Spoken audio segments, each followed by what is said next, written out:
BBC Nepali सेवाको साँझ पखबाट शरद केसीको नमस्कार। आज कार्यक्रममा नेपालमा कोरोना भाइरसको संक्रमणबाट ज्यान गुमाउनेको संख्या 10,000 नाग्यो, एक जनस्वास्थ्यविद भन्छन्। यदि हाम्रो चाहिँ सही व्यवस्थापन भइदिएको भए अहिलेकै संरचनाको फ्रेमभित्र पनि हामीले धेरै जीवन चाहिँ बचाउन सक्छौं। निर्धारित परीक्षाहरू स्थगित गर्न सिफारिस गरिएको स्वास्थ्य राज्य मन्त्रीद्वारा जानकारी। चिकित्सा शिक्षा क्षेत्रमा किन सधैँ असन्तोष र आन्दोलन? शिक्षा र स्वास्थ्यका मानक संस्थानहरू तलीय भागभन्दाले अवांछित राजनीतिक क्रियाकलापले गर्दा दलदलमा फँसेको छ। समाजवाद भन्ने, सरकारवाद उन्मुख भन्ने, उतातिर चाहिँ पब्लिक इन्स्टिट्युसनहरूलाई चाहिँ धराशय पार्ने काम भइरहेछ। पूर्व उपकुलपति केदार भक्त माथेमा र डाक्टर एसपी रिमालसँग एक छलफल र अफगान सरकारी सञ्चार माध्यमका प्रमुखको तालिबान लडाकुहरूद्वारा हत्या। तर सबभन्दा पहिले आजका प्रमुख विश्व समाचार। विनिता दाहालबाट समाचार सुन्नुहोस्। अफगानिस्तानका अधिकारीहरूले विद्रोहीहरूले राष्ट्रपतिका निकट सहयोगीको राजधानीमा हत्या गरेको बताइरहँदा सन् 2016 यता पहिलो प्रान्तीय राजधानी पनि तालिबानले कब्जा गरेको जनाएका छन्। सरकारी संचार माध्यमका प्रमुख दावा खान मेनापल राजधानी काबुलमा मस्जिदबाट निस्किँदै गर्दा उनलाई बन्दुकधारीहरूले गोली हानी हत्या गरेका थिए। एकजना स्थानीय अधिकारीले अफगानिस्तानको दक्षिण पश्चिममा पर्ने निम्रुज प्रान्तको जरन्ज कब्जामा लिएको बताएका हुन्। बीबीसीका अनवर्सन इथिराजन भन्छन्, तालिबानहरूले अफगान सरकारलाई एउटा एकदमै स्पष्ट सन्देश दिइरहेका छन् कि उनीहरू देशका विभिन्न भागमा कब्जा गरिरहेका भए पनि राजधानीमै पनि खरो उत्रिन सक्छन्। उनीहरूले 3 वटा मुख्य प्रान्तीय राजधानीमा हमलाहरू जारी राखेका छन्। बीबीसीका अनवर्सन इथिराजनको भनाई। लेबनानी लडाकु समूह हिजबुल्लाहले इजरायली केन्द्र नजिकै रकेट प्रहार गरेको छ। दुई देशको सीमामा तनाव बढ़िरहँदा पछिल्लो रकेट प्रहार भएको हो। उक्त समूहले सिवा फार्म्स क्षेत्र नजिकैको विवादास्पद खुल्ला मैदानमा लक्षित गरेर हानेको जनाएको छ। दुवै पक्षमा कुनै हताहती भएका खबरहरू आएका छैनन्। संयुक्त राष्ट्र संघका आपतकालीन राहत संयोजक मार्टिन ग्रिफिथ्सले इथियोपियामा मानवीय संकटका कारण युद्धविराम तत्काल गर्न आवश्यक रहेको बताएका छन्। तनावग्रस्त टिग्रे क्षेत्रमा सहायता सामग्री आपूर्ति गर्नका लागि पनि युद्धविराम आवश्यक रहेको उनले बताएका हुन्। इथियोपियाबाट फर्किएर जिनिवामा बोल्दै उनले टिग्रेमा मानिसहरूको जीवन जोगाउन एक दिनमा 100 ट्रक खाद्यान्न र औषधि पुर्याउन आवश्यक रहेको बताए। जिनिवामा रहेकी इमोजेन फोक्स भन्छिन्, इथियोपिया सरकारले युद्धविरामको योजनाको पक्षमा आफू रहेको जनाएको छ, तर टिग्रेका लडाकुहरू भने छिमेकी अम्हारा राज्यमा द्वन्द्व विस्तार गरिरहेका छन्। ग्रिफिथ्सले टिग्रेका मानिसको जीवन जोगाउने एउटा उपाय भनेको द्वन्द्वको अन्त्य भएको बताए। जिनिभामा रहेकी बीबीसी संवाददाता इमोजन फोक्सको भनाई। संयुक्त राष्ट्र संघले सहायताको खाँचोमा 50 लाख भन्दा बढ़ी मानिसहरू रहेको अनुमान गरेको छ। तपाई बीबीसी नेपाली सेवाको साँझ पख सुनिरहनु भएको छ। अन्तर्राष्ट्रिय ओलिम्पिक कमिटिका प्रमुख टोमस बाखले बेलारूसका 2 जना कोचले उनीहरूलाई देश फिर्ता गर्नुपर्ने व्यवहार देखाएको आरोप लगाएका छन्। एकजना धाविकालाई उनको इच्छा विपरीत देश फिर्ता हुन दबाव दिएको आरोपबारे उनले यस्तो बताएका हुन्। बाखले ती धाविका क्रिस्टिना सिमोनोस्काया पोल्याण्डमा सुरक्षित रहेको बारे आफू खुशी भएको बताए। ती 2 कोचले आफ्नो मान्यता गुमाएका छन् र उनीहरूलाई टोकियो छोड्न भनिएको छ। म्यानमारमा अभियानकर्मीहरूले अधिकारीहरू समक्ष आफूलाई बुझाए सैन्य कूप विरोधी प्रदर्शनका लागि कानूनी अभियोगहरूको सामना गर्नु नपर्ने भन्ने सरकारको दावी खारेज गरिदिएका छन्। सरकारी संचार माध्यमले देशको सेनाका शासकहरूले शान्तिपूर्ण आन्दोलनमा सहभागी भएर लुकेका मानिसलाई आम माफीको प्रस्ताव गरेको भन्दै समाचार प्रसारण गरिरहेको छ। फेब्रुअरीमा सेनाले सत्ता हातमा लिए यता भएका कु विरोधी प्रदर्शनमा सयौं मानिसहरूलाई गोली हानिएको छ भने थुप्रै हजार मानिसहरूलाई पक्राउ गरिएको छ वा उनीहरूले मुद्दाको सामना गरिरहेका छन्। एकजना ब्लगरले सरकारको प्रस्ताव फसाउने अभिप्रायले ल्याइएको हुन सक्ने बताए। र दक्षिण अफ्रिकाका जेलमा रहेका पूर्व राष्ट्रपति ज्याकब जुमा अस्पताल भर्ना भएका छन्। भ्रष्टाचार सम्बन्धी अभियोग लागेका उनी मुद्दा सुनवाईका लागि अदालत उपस्थित हुनुपर्ने समय 1 साता भन्दा कम रहँदा अस्पताल भर्ना भएका हुन्। यो बीबीसी नेपाली सेवा हो।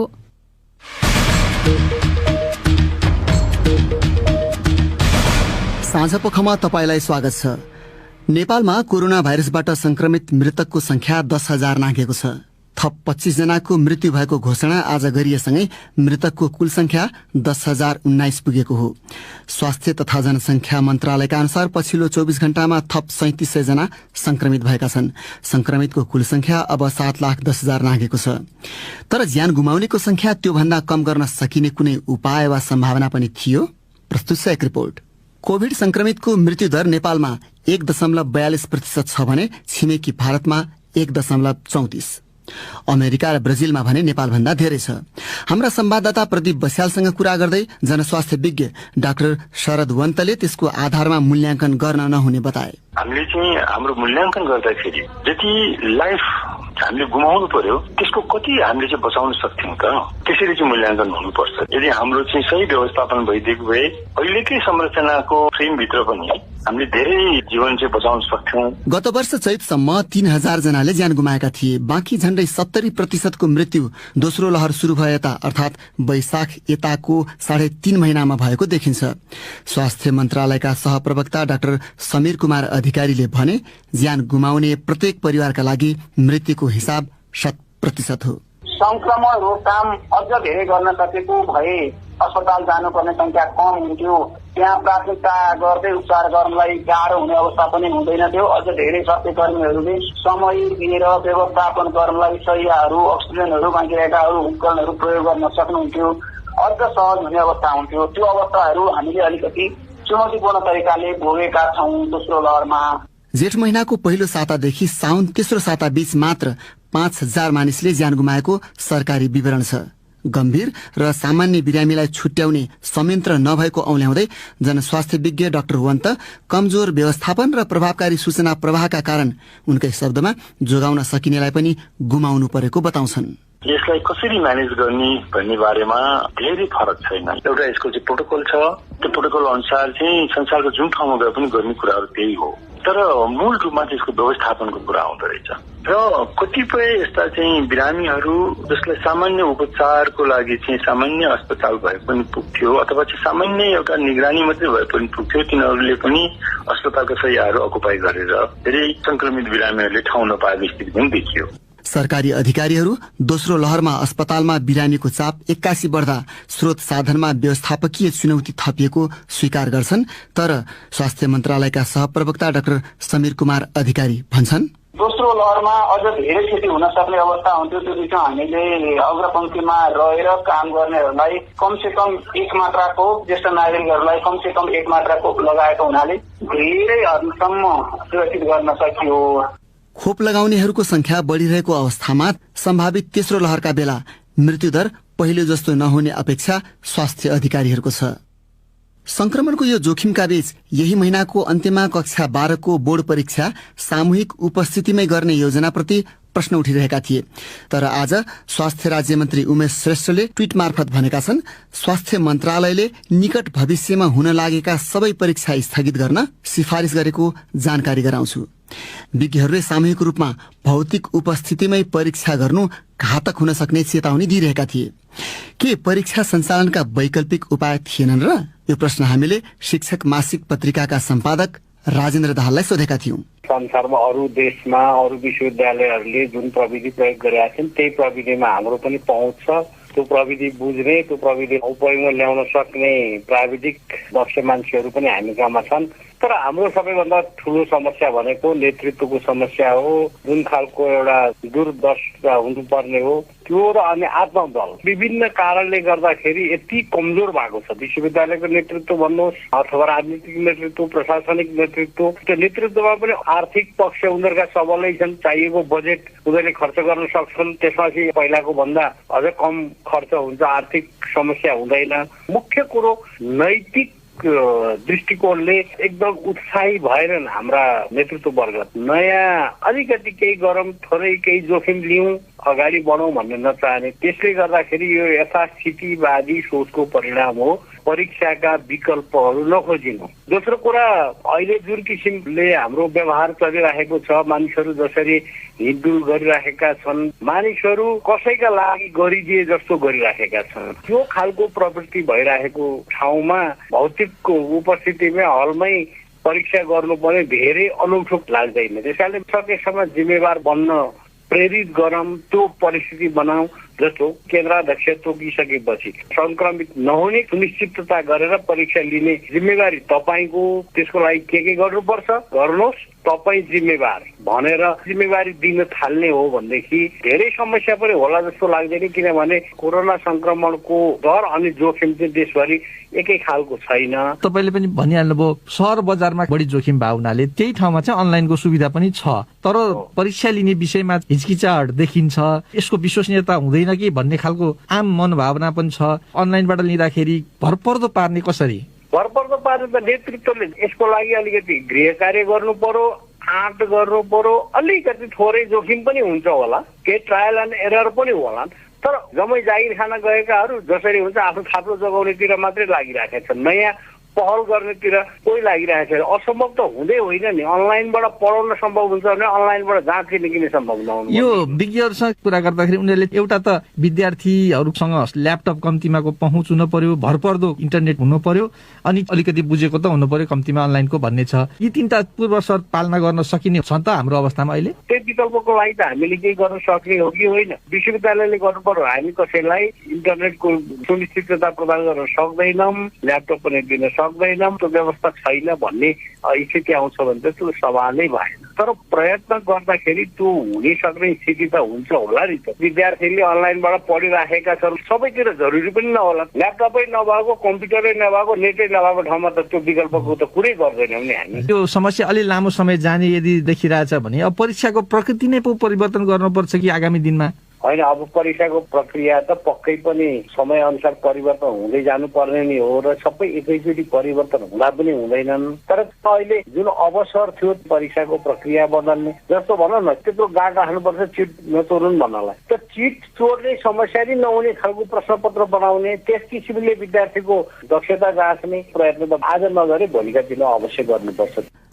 उनी थिए शिक्षक मासिकका सम्पादक राजेन्द्र दाहाल, साथी सञ्जय ढकालसँग कुरा गर्दै।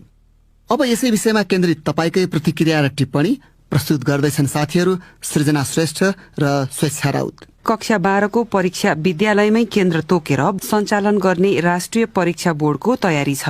कोभिड संक्रमण बढ़िरहेको अवस्थामा परीक्षा सञ्चालन गर्न लागि बारे तपाईको धारणा के छ भनी सामाजिक सञ्जाल फेसबुक र ट्विटरमा हामीले राखेको प्रश्नमा हामीलाई थुप्रै प्रतिक्रिया प्राप्त भएका छन्। ती मध्ये केहीलाई हामी यहाँ राख्दैछौं। आयुष कार्कीले ट्विटरमा लेखेका छन्, जतिसुकै कुरा गरे पनि स्वास्थ्य मापदण्ड पालना हुन नसक्ने कुरा त्रिभुवन विश्वविद्यालयको परीक्षाले देखाइसकेको छ।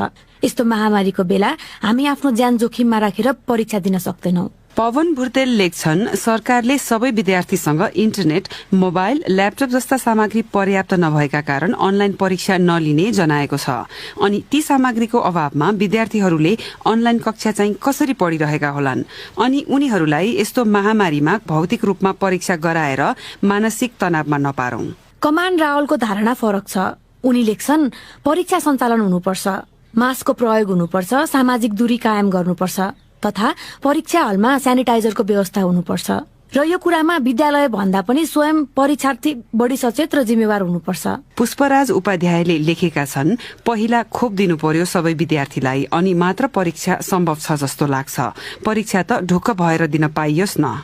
एमराज डाङ्गीले लेखेका छन्, सबै नेपालीले खोप नपाउन्जेल स्वास्थ्यका मापदण्डको जिम्मेवारी पूर्ण ढंगले पालना गर्दै अघि बढ्नुको विकल्प छैन। महेन्द्र भट्टराईलाई पनि परीक्षा हुनुपर्छ भन्ने लागेको रहेछ। उनी लेख्छन्, परीक्षा रोक्ने र बारम्बार सार्ने गर्दा विद्यार्थीहरूमा मानसिक तनाव र अन्यलको स्थिति सिर्जना हुन्छ। अब महामारीकै बेला अघि बढ्न सिक्नुपर्छ। अब एउटा अन्तर्राष्ट्रिय प्रसंग।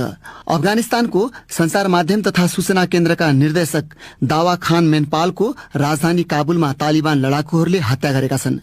खबरहरूका अनुसार राजधानीको एउटा सड़कमा बन्दुकधारीहरूले उनको हत्या गरेका हुन्। बीबीसीका विवरणहरूमा आधारित त्यस सम्बन्धी रिपोर्ट सुन्नुहोस् विनिता दाहालबाट। स्थानीय अधिकारीहरूले दक्षिणी शहर जरन्स तालिबानको हातमा पुग्ने पहिलो प्रान्तीय राजधानी भएको बताइरहँदा मेनापलको हत्या गरिएको हो।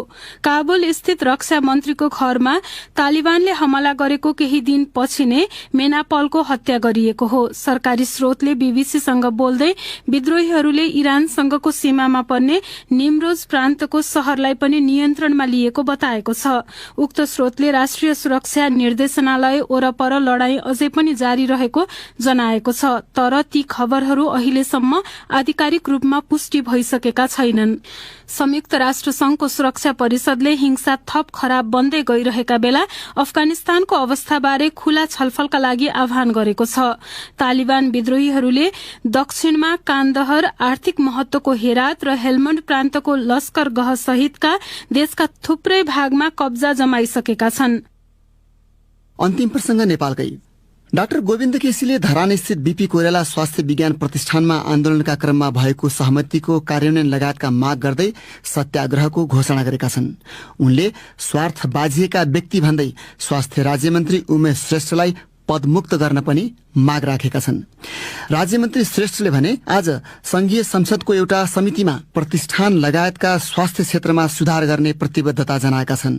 असाढ 1 गतेदेखि धरान स्थित बीपी कोइराला स्वास्थ्य विज्ञान प्रतिष्ठानमा चलेको आन्दोलनका क्रममा गत बुधबार 6 बुँदे सहमति भएको छ, तर आन्दोलनकारीहरूले आफ्ना कार्यक्रम पूर्ण रूपमा रोकिसकेका छैनन्।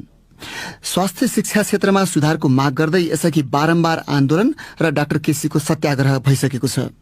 पटक पटकका सहमतिपछि पनि किन आन्दोलन दोहोरिरहन्छ? जवाफ खोज्न हाम्रा संवाददाता उमाकान्त खनालले बीपी कोइराला स्वास्थ्य विज्ञान प्रतिष्ठानको संयुक्त संघर्ष समितिका संयोजक डाक्टर एसपी रिमाल र चिकित्सा शिक्षा क्षेत्रको सुधारका लागि प्रतिवेदन तयार गरेका त्रिभुवन विश्वविद्यालयका पूर्व उपकुलपति केदार भक्त माथेमासँग एउटा छलफल गरेका छन्। सबभन्दा पहिला डाक्टर रिमाल, तपाईँ आफै पनि चिकित्सक, बिरामी मान्छेलाई एक हिसाबले शुद्ध बनाएर घर पठाउने मान्छे, अब त्यही ठाउँलाई शुद्धिकरण गर्नुपर्छ भन्ने विषयमा आवाजहरू उठाइरहँदाखेरि प्रतिष्ठान अशुद्ध हुँदाखेरि चाहिँ त्यसमा तपाईँ पनि त जिम्मेवार होला नि, होइन? स्वाभाविक रूपमा यो जिम्मेवारी बोधले गर्दा नै हामीले भनेका छौँ हरेक जनताले उपचार गर्ने, जनताका छोराछोरीहरू पढ्ने ठाउँ हो। यो बिरामीले आइसके पछाडि जाँच गर्ने कुरामा, उहाँको उपचार गर्ने कुरामा कुनै पनि कमी हुनु हुँदैन। शुद्ध उपचार गरेर मात्रै पठाउनु पर्छ। त्यो सिस्टम हाम्रो म्यानेजमेन्टले, नेपाल सरकारले त्यो व्यवस्था गर्न सकिरहेको छैन भन्ने कुरा र यहाँ जुन विद्यार्थीहरू पढ्न आउनुहुन्छ, नेपाल सरकारले नै बनाएको चिकित्सा शिक्षा आयोगले न्यूनतम मापदण्ड जुन तोकेको छ त्यो पनि पूरा भएको छैन। त्यसले गर्दा उत्पादन हुने जनशक्ति पनि नहुने भएको हुनाले त्यो सिस्टमिक कुराहरू इन्भल्भ गर्नुपर्छ भनेरै आन्दोलन गरिएको। स्वाभाविक रूपमा त्यो नहुँदाखेरि हामीले पढाइएको कुराहरू, हामीले दिएको सर्भिसहरू त्यो स्ट्यान्डर्डसम्म नपुग्ने कुरामा स्वीकार गर्नुपर्दछ। यो प्रतिष्ठान सुरुवात भएको बनेको सन् 1993 मा, प्रतिष्ठान भएको सन् 1998, झन्डै 3 दशक पुग्न लागिसक्यो। अहिले नै आएर आन्दोलन चाहिँ किन गर्नु पर्यो? यो कुरा किन सोचिएन पहिला चाहिँ? बडो सान्दर्भिक कुरा तपाईँले उठाउनु हो। वास्तवमा यो समस्या अहिले 4 जना पदाधिकारीले र अहिले आएर भएको समस्या होइन, यो वर्षौंदेखि यहाँ जरा गाडेर बसेको समस्या हो। यो समस्या बढ्दै बढ्दै बढ्दै गएर अहिले प्रस्फुटन भएको मात्रै हो। हामीले विगत 2 वर्षदेखि यसका बारेमा पटक पटक कुराहरू उठाएका छौँ। अनियमितता, भ्रष्टाचार मात्रै होइन, फोहोरको व्यवस्थापनदेखि लिएर सबै कुराहरू उठाएका छौँ। अहिले चाहिँ एज अ होलमा एउटा लहरको रूपमा आएको छ, किनभने यो प्रतिनिधि घटना चाहिँ यो संस्थामा भएको हो। तर देशैभरिको तपाईँले शिक्षा र स्वास्थ्यका मानक संस्थानहरू हेर्नुहुन्छ भने त्यहाँ दलीय भागभण्डाले, अवांछित राजनीतिक क्रियाकलापले गर्दा दलदलमा फँसेको छ। तसर्थ यो वर्षौंदेखि आइरहेको चिज अहिले उभारको रूपमा आएको मात्रै हो, यो पहिलेदेखि नै थियो। माथिमाज्यू, अब यहाँले डाक्टर रिमालका कुरा पनि सुन्नुभयो। बीपी कोइराला स्वास्थ्य विज्ञान प्रतिष्ठान धरान मात्रै होइन, वीर अस्पतालको अनि सरकारी अस्पताल तथा प्रतिष्ठानमा यस्ता खालका प्रवृत्तिहरू चाहिँ किन यस्तो धेरै देखिन्छ? मलाई कस्तो लाग्छ भने म एकदम कोही बेला रिसाएर भन्छु, किन एउटा पब्लिक इन्स्टिट्युसन्सले पनि डेलिभर गर्नु सकेन, राम्रोसँग काम गर्नु सकेन पब्लिक इन्स्टिट्युसन्सहरूले।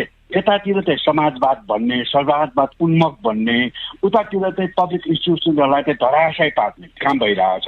यसको मुख्य जड कारण चाहिँ मलाई लाग्छ सुरुवात चाहिँ के हुन्छ भनेको भयङ्कर राजनीतिकरण, नियुक्तिमै राजनीतिक, यो कार्यकारी प्रमुखको नियुक्तिमै चल्खेल। अब सेवा आयोग जसमा चाहिँ भन्नुहोस् न अब शिक्षकहरूको लागि चयन गर्ने त्यो एउटा आयोग हो, त्यसको अध्यक्षमा उहाँहरूको चुनावमा उठेर हारेको मानिसलाई ल्याएर त्यहाँ अध्यक्ष बनाइदिनुहुन्छ। चरममा पुग्यो क्या तपाईँको यसमा त। मलाई त अहिले बिपी कोइराला प्रतिष्ठानको कुरा सुन्दाखेरि चाहिँ पढ्दाखेरि चाहिँ मलाई कस्तो डर लाग्छ भने अब त सेटिङ मिल्यो कि भन्ने कुरा। भोलि गएर चाहिँ जसलाई त्यहाँ कोही निम्ति हुँदाखेरि आफूलाई फाइदा हुन्छ, कन्ट्र्याक्टमा फाइदा हुन्छ, इक्विपमेन्ट किन्दा फाइदा, त्यो मानिसले नै नाम ल्याएर आएर चाहिँ मन्त्रीज्यूमा अडाएर मन्त्रीज्यूले त्यसलाई पास गरेर तब त्यस्तो खालको सेटिङ क्या त्यस्तोतिर हुनुभयो कि भन्ने पो त मलाई डर लाग्यो। माथिमाज्यू, यसको खास गरी जिम्मेवार पक्ष चाहिँ को हो त? विभिन्न परिस्थितिमा हेर्दाखेरि विभिन्न प्रकारका चाहिँ आन्दोलनहरू गर्नुपर्ने बाध्यता, यसको जिम्मेवारी को के हो देख्नुहुन्छ? घर एउटा भवन बनाउनु भयो, भवन चाहिँ एकदम नराम्रो भयो, भत्कियो अथवा बिग्रियो अथवा चुइयो, तपाईँले कसलाई समात्नुहुन्छ? कन्ट्र्याक्टरलाई। को हो त्यो कन्ट्र्याक्टर? समात भनेको। तर कन्ट्र्याक्टरलाई कसले छान्यो? चयन कसले गर्यो? किन त्यो कन्ट्र्याक्टरलाई चयन गर्यो? त्यो पो त हो दोषी त। म भन्छु मैले एकजना मानिसलाई चयन गरेछु भने त म उत्तरदायी लिनु पर्यो नि त। मैले मेरो पार्टीको मानिस अथवा मेरो मानिस, मेरो कन्ट्र्याक्टरले रिकमेन्ड गरेको मान्छे भनेर टीका लगाइदिएपछि चाहिँ यो हुन्छ भन्ने कुरा भएन। त्यसरी यो चयन गर्ने मान्छेहरू को हो भनेपछि राजनीतिक दलका नेतृत्व, त्यस पछाडि सरकार जसले सञ्चालन गरिरहेको छ त्यो राजनीतिक दल, मन्त्री परिषदकै कुरा आयो नि नीतिमा त तिनीहरूले जनताका ब्रडली गर्दाखेरि त्यही हो। तर पिन पोइन्ट गर्दाखेरि चाहिँ स्वास्थ्य मन्त्री होला अथवा शिक्षा मन्त्री होला, कसले चयन गर्ने हो? प्रधानमन्त्री। यिनीहरूले नै चयन गर्ने हो। अहिले धेरै संस्थाहरू हेर्नुहोस् त साँच्चीकै चित्त दुख्छ क्या। हेर्नुहोस् हामी राष्ट्रियता भन्छौँ, तर राष्ट्रियता भनेको कुरा केमा अड्छ भने चाहिँ इन्स्टिट्युसन्समा अड्छ। जति बलियो इन्स्टिट्युसनहरू देशमा भयो उति बलियो हुन्छ हाम्रो राष्ट्रियता। त्यो संस्थाहरूलाई बलियो पार्नु पर्यो नि। अहिले हेर्नुहोस् संस्थाहरूको गति कस्तो छ। 28 वर्ष भयो बिपी प्रतिष्ठान धरानको। हेर्नुहोस् तपाईँको अहिले हेर्नुहोस् त त्यस्तो अहिले भ्रष्टाचारको त्यो कुरा सुन्दाखेरि हामीलाई मन दुख्दैन। बेला बखतमा त्यहाँ गएर समितिहरूले गएर प्रतिवेदन दिएको छ। केदार भक्त अधिकारीजीले नै जानुभएको थियो, पहिलाको सचिवज्यू भगवान कोइरालाको गएको छु कार्य अहिलेको। तर यसमा कार्यान्वयन भएको देखेन उहाँहरूको रिकमेन्डेसनहरू। इभन अख्तियारले पनि खास चासो देखाएन त्यहाँ। यो त सिरियस कुरा छ त। यो विश्वासको प्रतिष्ठानमा यो परिस्थिति देख्दाखेरि चाहिँ अब माथिमाज्यू यहाँलाई के लाग्छ, जनताको मनमा के होला भन्ने कल्पना गर्नुहुन्छ? सार्वजनिक विद्यालय भयो, सार्वजनिक अस्पताल भयो, सार्वजनिक विश्वविद्यालय भयो, यिनीहरू त राम्रोसँग फङ्सनिङ गर्नुपर्ने हो नि त। तपाईँको सरकारले लगानी गरेको छ। अब BP Koirala institute of health science भन्नुहोस् न, पहिला सुरु हुँदाखेरि भारत सरकारको त्यत्रो यसमा एड थियो, त्यसबाट सुरुवात भयो। म पहिला यसको फर्स्ट सिनेटको सदस्य पनि थिएँ, त्रिभुवन विश्वविद्यालयको उपकुलपतिको नाताले म सदस्य पनि थिएँ तपाईँको। पछि गएर उहाँहरूले चाहिँ बिपी कोइराला ओरेसनमा उहाँहरूले मलाई एउटा लेक्चर दिनु पनि बोलाउनु भएको थियो। म गएको छु। म त्यत्रो राम्रो हरे शिव अहिलेको यो गति देख्दाखेरि त के हुनेवाला जस्तो यो भयो क्या। यो अहिलेको यस्ता धेरै इन्स्टिट्युसनहरू यसरी बिग्रियो। कस्तो भने चाहिँ उहाँहरूको नाङ्गो नाच भयो राजनीतिको। उहाँहरू अहिले जो उठिराख्नु भएको छ हाम्रो डाक्टर रिमालहरू अरू उहाँलाई म प्रशंसा किन गर्छु भने उहाँहरूले यसलाई सहनु भएन। जुन देशमा भेडाहरू हुन्छ त्यसमा बसोको राज्य हुन्छ भन्छ डाक्टर रिमाल। अब यो खास गरी पहिला पनि यहाँले फेरि यस्तो सुनाउनु भयो। अब अहिले आएर बिपी प्रतिष्ठानका उपकुलपति doctor Gyanendra Giri, registrar doctor Mohan Chandra Regmi, rector doctor Guru Khanal, निर्देशक डाक्टर गौरी शङ्कर शाह लगायतलाई बर्खास्त गर्नुपर्छ भनेर यहाँहरूले चाहिँ किन आवाज उठाउनु भएको? किनभने यो व्यतिथि त पहिलेदेखि आएको रहेछ नि त। उहाँसँग यो प्रतिष्ठान हाँक्न सक्ने खुबी छैन, दक्षता छैन र एक अर्काको जुन द्वन्द्वले गर्दा प्रतिष्ठानलाई अनिर्णयको बन्दी बनाएर प्रतिष्ठानलाई यसलाई ध्वस्त पार्ने दिशामा उहाँहरू जानुभएको छ भनेर त्यो प्रत्येकजनाले प्रष्ट रूपमा भनेको हुनाले उहाँहरूले त्यसमा राजीनामा दिएर मार्ग प्रशस्त गर्नु नै अहिलेको प्रथम स्टेप हुन सक्छ। बुधबार सहमति हुँदाखेरि चाहिँ तपाईँले सम्पूर्ण रूपमा आन्दोलनका कार्यक्रमहरू फिर्ता गर्नु भएन। आन्दोलनले गरिराख्ने कि अब सहज ढङ्गले चाहिँ सञ्चालन गर्नका लागि आन्दोलन रोक्ने होइन र? स्वाभाविक रूपमा हामीले अहिले गरेको आन्दोलन जुन तपाईँले 12 बुँदे माग हेर्नुहुन्छ भने नेपालको संविधान र नेपालको कानूनमा प्रष्ट रूपमा लेखिएको कुरा छ, तर त्यो देखिएको छैन। फोहोर मैलाको सही विसर्जन गर्नुपर्छ, 3टा छुट्टा कलरमा डिपोजिट गर्नुपर्छ, त्यस पछाडि व्यवस्थापन गर्छ लेखिएको छ। फोहोर मैला व्यवस्थापन गर्दाखेरि त्यसलाई जलाउनु भने तपाईँलाई दण्ड हुन्छ लेखिएको छ। तपाईँले चिकित्सा शिक्षा ऐन 2075 पल्टाएर हेर्नु भने 35 नम्बरमा लेखिएको छ। त्यहाँ तपाईँले मन्त्रीको खल्तीबाट नियुक्ति गर्ने होइन, यो आधारमा उहाँहरूलाई नियुक्त गर्नुपर्छ भनेर लेखिएको छ। सूचनाको हक भनेर नेपालको संविधानमा लेखिएको छ, तर यहाँ प्रोफेसर हो कि भनेर पत्ता लगाउन हामीलाई 1 वर्षभन्दा बढी लागिसक्यो। राजनीतिक पार्टीको तपाईँ दस्तावेज हेर्नुहुन्छ भने क्लियरली शिक्षा र स्वास्थ्य यति हाइलाइट गरेर लेख्नु भएको छ, संविधानमा यति फर्स्ट प्रायोरिटी दिएर लेख्नु भएको छ, तर देखिएको कुरा त फरक छ नि त। तसर्थ अहिले त्यो प्रतिवेदन आएको छ, त्यसले लेखेको छ हाम्रा सबै कुराहरू, हाम्रा मर्महरू लेखेको छ, तर जबसम्म त्यो देखिने वातावरण हुँदैन, योभन्दा अगाडि पनि प्रतिवेदनहरू बनाउने, थन्काउने, आजभन्दा 3 वर्ष अगाडि गरेको स्टडी, त्योभन्दा अगाडि गरेको स्टडी तपाईँ सार्वजनिक गर्नु भनेर हामी अहिले भन्दैछौँ भने त्यसलाई सार्वजनिक गरेर कार्यान्वयन गर्नुहुन्न भन्ने कुरा त हामीलाई त धेरै ठुलो संशय छ। तसर्थ उहाँहरूले लेखे तापनि जबसम्म हामी देखिँदैन, जबसम्म यो प्रतिष्ठानको भविष्य उज्जवल हुने बाटो हामी जाँदैनौँ, जबसम्म यो प्रतिष्ठानको जुन साख थियो त्यो साखलाई हामी बचाउँदैनौँ, जबसम्म जनताका छोराछोरी यहाँ सही तरिकाले उपचार पाउने र सही तरिकाले पढ्ने कुरा हाम्रो व्यवहारिक रूपमा हामीले फिल गर्दैनौँ, तबसम्म हाम्रो आन्दोलन चाहिँ जारी नै रहन्छ। हामीले हिजो पनि कुनै पनि बिरामीलाई, कुनै पनि विद्यार्थीलाई समस्या दिएका छैनौँ र त्यो दिनु हुँदैन भन्ने कुरा हाम्रो मनभित्रै गढेर बसेको छ, किनभने हामी धेरै नजिकबाट उहाँहरूसँग सम्बन्ध राख्छौँ। नागरिकलाई तपाईँहरूको आन्दोलन र तपाईँहरूको मागको विषयमा के सरकार रहन्छ? आखिरमा उनीहरूले पाउने सेवा होला, त्यही कुरा गर्दैछौँ हामीहरू। उहाँहरूले पाउने सेवा, जसरी सेवा पाउने भने जसरी तपाईँले यो प्रतिष्ठानले सेन्टर अफ एक्सिलेन्स भन्नुभएको छ, त्यो सेन्टर अफ एक्सिलेन्स अनुसारको उपचार पाउनु पर्यो। यहाँ तपाईँले जाँच गर्नको लागि पुरै पैसा तिर्ने, आधा जाँच हुने, यहाँ तपाईँले जाँच गर्नलाई 10 चोटि लाइन लाग्नुपर्ने, यहाँ तपाईँले जाँच आधा हुन्छ, आधा तपाईँ चाहिँ विराटनगर र बिर्तामोड गएर गर्नुपर्ने, यहाँ क्यान्सरको अपरेसन गर्नलाई सिटी र एमआरआई गर्नलाई बिर्तामोड र विराटनगर जानुपर्ने, यस्ता कुराहरू बन्द गर्नुपर्छ भनेर हामीले नागरिककै कुरा गरिरहेका छौँ। त्यही नागरिकका बच्चाहरू यहाँ पढ्दाखेरि ती यहाँबाट जाने ती चिकित्सकहरूले ती नागरिकलाई जाँच गर्न जाँदा ती 10 निस्किनुपर्छ भनेर हामीले आन्दोलन गरिरहेका छौँ। माथिमाज्यू, अब यहाँकै नेतृत्वमा चाहिँ 2072 सालमा एउटा आयोग बन्यो, चिकित्सा शिक्षा क्षेत्रलाई चाहिँ सुधार गर्नुपर्छ, सुधारको काम चाहिँ अगाडि बढाउनु पर्छ भन्ने विषयमा सरकारले बनाएको एउटा आयोगको संयोजककै हैसियतले यहाँले काम पनि गर्नुभयो, प्रतिवेदन पनि पेश गर्नुभयो। त्यो प्रतिवेदनलाई राम्ररी कार्यान्वयन गर्नु सक्ने अवस्था थियो भने त कार्यान्वयन गरिदिएको थियो यदि सरकारले भने त यो खालको परिस्थिति त सिर्जना हुने थिएन होला नि। सबभन्दा ठुलो कुरो चाहिँ चिकित्सक शिक्षा आयोग बन्यो। त्यो आयोग बनेपछि चाहिँ यो आयोगको काम चिकित्सक शिक्षामा सुधार ल्याउनु, त्यसको गुणस्तर बारेमा हेर्नु, गुणस्तर बढाउन जानु उहाँहरूको विशेष काम त्यही हो। मेरो विचारमा काम चाहिँ अब अलिक अगाडि चाहिँ बढेको छ। अस्ति पनि देखिहाल्नुभयो तपाईँले, जबरजस्ती लाएर एउटा कलेजलाई एफिलिएसन दिँदाखेरि चाहिँ वास्तवमा आयोगमै छलफल भएर चाहिँ यो मिल्नु सक्दैन, यसरी गर्नु मिल्दैन भन्ने कुराहरू चाहिँ आएको थियो तपाईँको। र अहिले कति कुराहरू चाहिँ अब हामीले के भनेको छ भने चाहिँ चिकित्सक विद्यार्थीहरू, एमबिबिएसका विद्यार्थीहरूले जाँच दिँदाखेरि सिंगल एन्ट्री एक्जामिनेसन हुनुपर्छ, सबैले चाहिँ एउटै टेस्ट लिनुपर्छ भन्ने खालको छ। बाहिर जानेले पनि त्यो टेस्ट लिएर जानुपर्छ, पास भएर जानुपर्छ भन्ने छ।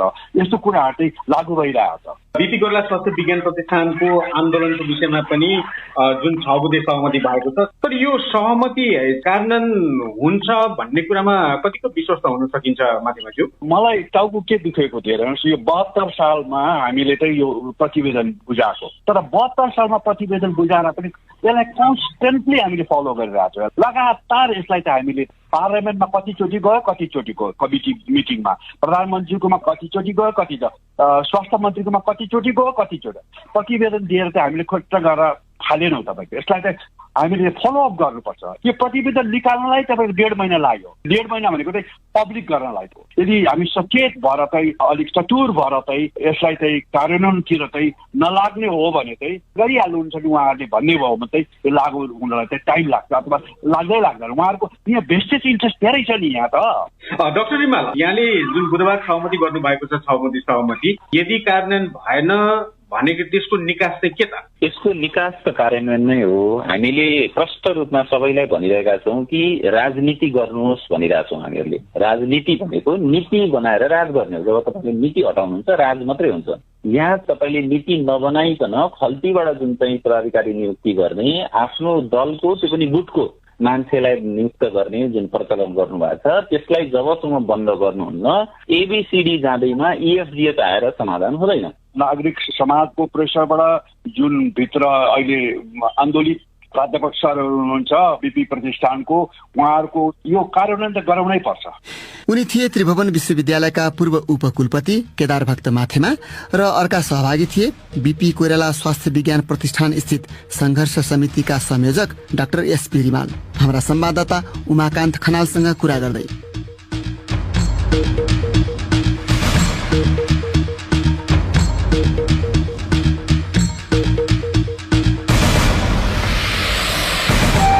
हस्त यसका साथै BBC नेपाली सेवाको साँझ पख यही सकिन्छ।